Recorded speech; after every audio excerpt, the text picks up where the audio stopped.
சேகர் பாபு அவருடைய தரத்தை கண்டிட்டார். சாக்கடையில் நுழையக்கூடிய புழுக்கள் இப்படி பேச ஆரம்பிச்சிருச்சு.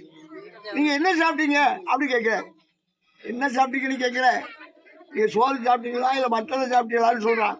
சேகர் பாபு அவர்களே, நீங்க என்ன சாப்பிடுவீங்களோ அதுதான் நாங்க சாப்பிடுவோம். நீங்க அதை சாப்பிட்டீங்களா நாங்களும் அதை சாப்பிடுவோம்.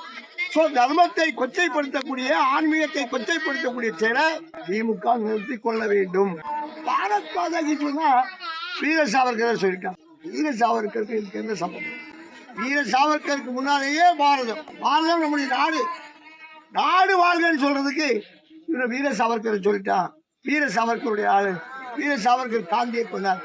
காந்திய வீர சாவர்கர் கொண்டாரா இல்லையான்னு சொல்லி கோர்ட்டு சொல்லியிருக்கு. அந்த அறிவு கூட இந்த மனோ தங்கராஜுக்கு தெரியுது. இவருக்கு மேல திருநாட்சம் இருக்கு.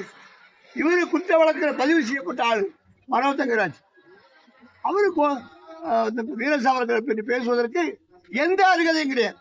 வீர சாவர்கர் வாழ்க, இந்த பாரதம் வாழ்க, தேசம் வாழ்க என்று சொல்வது ஒவ்வொரு இந்தியனுடைய கடமை, இந்துவனுடைய மத கடமையும் இந்துக்களுடைய தேசிய கடமை. இதை கொச்சைப்படுத்தி பேசுவது அநாகரிகம். இவர்களுக்கெல்லாம் இந்துக்கள் வரக்கூடிய சட்டமன்ற தேர்தலில் சரியான சவுக்கடி, செருப்படி கொடுக்க வேண்டும் என்று இந்து மகாசபா குறிப்பிட்டார்.